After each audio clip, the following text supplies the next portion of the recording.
Hello everyone, आज है 2 नवंबर और आज इस वीडियो में हम बात करेंगे रिलायंस पावर के बारे में। देखिए, रिलायंस पावर के शेयर में 5% का ग्रोथ देखने को मिल रहा है और पिछले कुछ दिनों से शेयर आपको मूवमेंट दिखा रहा है तेजी की तरफ। और एक खबर भी चगी है कि भैया मुकेश अंबानी क्या रिलायंस पावर में खरीदारी कर सकते हैं कि नहीं, तो उसके बारे में भी क्लैरिफाई इस वीडियो में किया जाएगा। लेकिन उससे पहले अगर आपने अभी तक चैनल को सब्सक्राइब नहीं किया है तो प्लीज़ अभी इसे सब्सक्राइब कर लीजिए, क्योंकि आगे भी बहुत सारे वीडियोस हैं जो आपको काफ़ी ज़्यादा हेल्प करेंगे।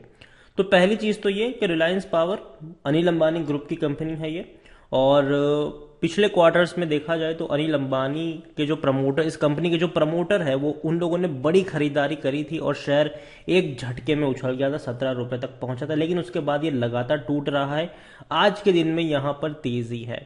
तेजी की जो वजह है वो ये है कि भैया एक खबर चली है मार्केट में कि शायद मुकेश अंबानी यहां पर दाव खेल सकते हैं। लेकिन मैं आपको बता दूं कि ऐसी ही खबर, ऐसी ही चीजें जब आरकॉम टूट रहा था तो चली थी कि मुकेश अंबानी खरीद सकते हैं, खरीद सकते हैं, खरीद सकते हैं। वो आज तक क्लैरिफाई नहीं हो पाया। दूसरी चीज, रिलायंस पावर को लेकर मैं कहूँ, डेफिनेटली मुकेश अंबानी ने अनाउंस किया था कि वो पावर सेक्टर में अपनी एंट्री करेंगे, रिन्यूएबल सेक्टर में अपनी एंट्री को करेंगे और एक कुछ एक्विजिशन उन्होंने किए भी है बहुत बड़े बड़े। लेकिन रिलायंस पावर को वो इस लिस्ट में मानते हैं कि नहीं, अभी तक ऐसा कोई क्लैरिफिकेशन, ऐसा कोई ठोस खबर अभी तक नहीं आई है। ये सब बस मार्केट में चलती खबरें हैं और हम सब जानते हैं कि ऑपरेटर जो होते हैं वो इन खबरों का फायदा उठाते हैं और ऐसे स्टॉक में दाव खेलते हैं। अनिल अंबानी ग्रुप की कंपनियां पिछले 10 सालों से ऑपरेटरों के निशाने पर रही है और हर बार उन्होंने गेम खेला है और यहां पर नुकसान हुआ है रिटेल इन्वेस्टर्स का। कुछ लोगों ने पैसा बनाया भी है, ठीक है, कुछ रिटेल इन्वेस्टर ने पैसा बनाया है, लेकिन ज्यादातर लोगों का पैसा यहां पर डूबा है।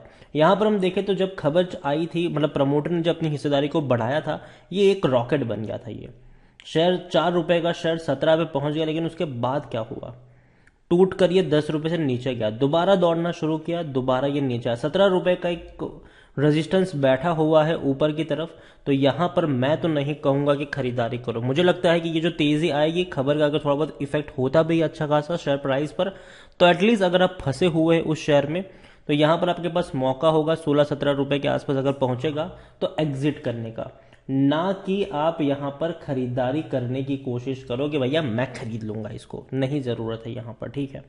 मुकेश अंबानी डेफिनेटली कोशिश कर रहे हैं, लेकिन वो फंडामेंटली स्ट्रांग कंपनियों को खरीदेंगे, ना कि इन कंपनियों को जो डेफिनेटली बहुत ही अच्छे हालातों से नहीं गुजर रही है। यहां पर अगर हम बात करें तो स्मॉल कैप शेयर है, 5,000 करोड़ के आसपास का इसका मार्केट कैप है और इसके वॉल्यूम्स आज 2 करोड़ के आसपास देखने को मिले हैं। बड़ी क्वांटिटी में खरीदारी हुई जरूर है। प्रमोटर ने बड़ी खरीदारी करी है, अपनी होल्डिंग को बढ़ाया था 25% के आसपास। एफआईएस ने भी खरीदारी करी है, यहाँ पर 3.30% की होल्डिंग है, 0.12% म्यूचुअल फंड, 3.16% इंश्योरेंस कंपनी। तो देखो, अच्छी क्वांटिटी खरीदी, ठीक है, लेकिन ये तेजी का दौर था।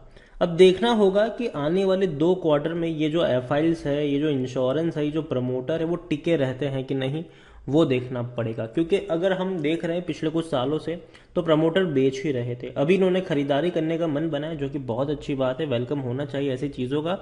लेकिन कब तक करेंगे वो भी देखने वाली बात है यहाँ पर। और कंपनी के कॉम्पिटिटर जो है वो बहुत बड़े बड़े हैं। रिलायंस पावर के कॉम्पिटिटर भैया अदानी खुद है। अनिल अंबानी ग्रुप की कंपनी, अगर मैं रिलायंस की बात करूँ तो सबसे पहला अदानी खुद है इनका कॉम्पिटिटर। टाटा बहुत बड़ा कंपटीटर है, टोरेंट पावर से लेकर एनटीपीसी, कई ज्यादा कंपनियां इनके कंपटीटर्स हैं। और अब रिलायंस भी एंट्री कर रहा है। रिलायंस जियो की एंट्री ने आरकॉम की भैया लंका लगा दी थी। तो रिलायंस अगर पावर में एंट्री करेगा तो रिलायंस पावर भी टिकेगा कि नहीं, वो भी देखना रहेगा इन सारी चीजों से। डिविडेंड तो हालांकि पे करता ही नहीं है। रिलायंस पावर में अगर हम देखें तो सिर्फ 10% लोग ही हैं जो बेचने की बात कर रहे हैं according to Moneycontrol user. बाकी सब लोग खरीदारी करने की सलाह दे रहे हैं, या तो खरीदारी करी है तो बने रहने की बात यहां पर कर रहे हैं। रेवेन्यू में कोई खासा इजाफा नहीं हुआ है। आप देखें तो रेवेन्यू में कोई खासा इजाफा नहीं हुआ है।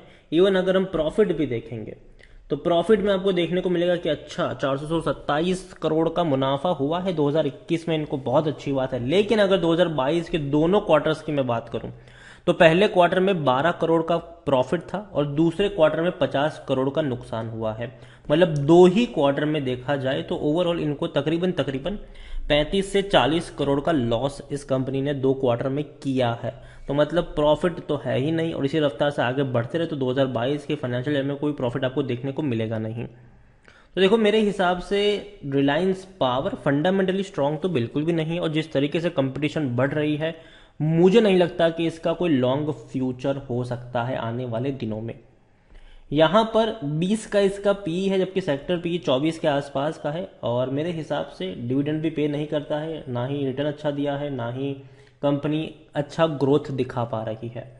तो देखो रिलायंस पावर को लेकर मैं एक ही चीज़ कहूँगा हाल फिलहाल में कि देखो जब तक रही बात मुकेश अंबानी जी के खरीदारी की या एंट्री लेने की, तो यही कहूँगा कि जब तक कोई कंफर्मेशन ना आए तब तक भैया अफवाहों के दम पर कूदना नहीं चाहिए किसी भी शेयर्स में, ठीक है। और दूसरी बात, रिलायंस पावर मेरे हिसाब से 16-17 का जो लेवल होगा वो बिकवाली का लेवल होगा, वो खरीदारी का तो बिल्कुल भी नहीं होगा। इससे पहले भी वहां पर जाके टूटे हैं, आने वाले दिनों में भी अगर जाता है उस लेवल पर तो टूटेगा। और दूसरी बात यहाँ पर यह भी है कि दिवाली तक भैया रौनक है, मैं मानता हूँ ये चीज़, अभी 3-4 दिन और तेज़ी चलेगी मार्केट में, लेकिन अगला हफ्ता जो होगा वो कॉशस रहने वाला हफ्ता है। और ऐसे में जो शेयर फंडामेंटली उतने स्ट्रांग नहीं है वो कहां तक टिक पाएंगे, कितने टिक पाएंगे, वो एक सबसे बड़ा क्वेश्चन मार्क भी रहेगा। तो रिलायंस पावर अनिल अंबानी ग्रुप की कंपनी, यही कहूंगा कि अभी हाल फिलहाल में ऐसी कोई कॉन्क्रीट खबर नहीं आई है, पुख्ता खबर नहीं आई है, ना ही कोई मैनेजमेंट की कमेंट्री आई है कि मुकेश अंबानी यहाँ पर दाव खेलने वाले, खरीदारी करने वाले। तो पहली चीज़, जब तक कंफर्मेशन ना आए तब तक अफवाहों के दम पर यहाँ पर खरीदारी करना नहीं चाहिए। कंपनी प्रॉफिट में नहीं है, कंपनी लॉस कर रही है। इस साल के जो दो क्वार्टर हुए हैं फाइनेंशियल ईयर 2022 के, पहले क्वार्टर में 12 करोड़ का प्रॉफिट था, लेकिन दूसरे क्वार्टर में 50 करोड़ का इन्होंने लॉस भी दिखाया है। तो फंडामेंटली स्ट्रांग तो कंपनी नहीं है, नुकसान इनको हो रहे हैं। और जिस तरीके से पावर सेक्टर में कंपटीशन बढ़ रही है, जिस तरीके से हर कोई इस सेक्टर में अग्रेसिवली जाने की कोशिश कर रहा है, चाहे वो मुकेश अंबानी हो, चाहे वो टाटा हो, चाहे वो अदानी हो, तो ऐसे में इन कंपनी, और इवन सरकारी कंपनियां भी बहुत सारी है, ठीक है, तो ऐसे में इन कंपनियों का टिकना मेरे हिसाब से बहुत ही मुश्किल होगा। तो फंडामेंटली स्ट्रांग नहीं है, अभी मार्केट तेजी में है, दौड़ रहा है, लेकिन जब बेरिश मार्केट आएगा तब ऐसे शेयर सबसे पहले टूटेंगे। तो वीडियो को यहीं पे एंड करूंगा, पसंद आया हो तो लाइक करो, शेयर करें, चैनल पर अगर आप पहली बार आए तो प्लीज सब्सक्राइब करें। और रिलायंस पावर के बारे में आप क्या सोचते हैं वो भी आप मुझे कमेंट में लिख कर बता सकते हैं। Thank you.